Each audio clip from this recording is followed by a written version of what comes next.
Saudi আরবে প্রবাসীদের কাছে রমজানে বাংলাদেশি ইফতারের রয়েছে ব্যাপক চাহিদা। প্রতি বছরের মতো এবারও সুস্বাদু নানা রকম ইফতার তৈরি করে বিক্রি করছে বাংলাদেশি মালিকানার রেস্তোরাঁগুলো। পরবাসে দেশীয় খাবার দিয়ে ইফতার করতে পেরে খুশি রেমিটেন্স যোদ্ধারাও।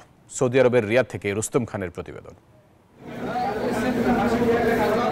বাংলাদেশিরা পৃথিবীর যেখানেই থাকুক না কেন মায়ের হাতের ছোঁয়া পেতে চায় দেশের মা ও মাটির গ্রাম নিতে।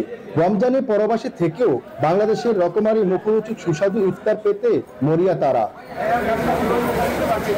তাই তো পবিত্র রমজানে ইফতারিতে দেশীয় খাবার খুঁজতে ছোটেন রিয়াদের বিভিন্ন রেস্তোরাঁগুলোতে। কেননা প্রতি বছরের মতো এবারও নানান স্বাদের বিভিন্ন রকমের ইফতারি তৈরি করে বিক্রি করছে শহরটির বাংলাদেশি মালিকানা রেস্তোরাঁগুলো। আমার মা বলেন, বোন বলেন, স্ত্রী বলেন, যেভাবে ইফতার গুলা বানাইতো আমরা মুখরোচিত ভাবে তৃপ্তির সহিত আমরা যদি খাইতাম, এখানে আইসা তদ্রুপ আমরা কিছু দেশীয় খাবারগুলো আমরা পাইয়া ওইভাবে তৃপ্তির সহিত আমরা ইফতার গুলো করতে পারতেছি। কারণ এখানে আমেজ গুলা, এখানে ইফতারি গুলা বাংলাদেশে অনুকূলে হয়, বাংলাদেশের মানুষের চাহিদা অনুযায়ী করা হয়।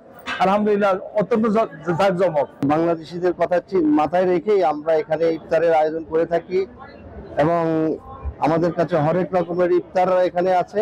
আমরা প্রত্যেক রমজানে ইফতার আয়োজন করি। ইফতারের আয়োজনে বহুত চাহিদা, অনেক চাহিদা। তো আমরা চেষ্টা করি যে ভালো কিছু করার জন্য। সৌদি আরবে বর্তমানে প্রায় 32 লাখের বেশি বাংলাদেশির বসবাস, ফলে সেখানে রয়েছে রেস্তোরাঁ ব্যবসার বিশাল সুযোগ। এতে প্রবাসীরা যেমন দেশীয় খাবার ও সুস্বাদু ইফতার স্বাদ নিতে পারছে, তেমনি বাংলাদেশের সৃষ্টি হচ্ছে কর্মসংস্থান।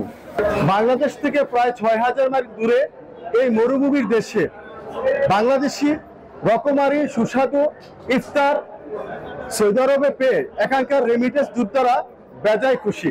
মোহাম্মদ রুস্তম খান, নিউজ 24, রিয়াদ, সৌদি আরব।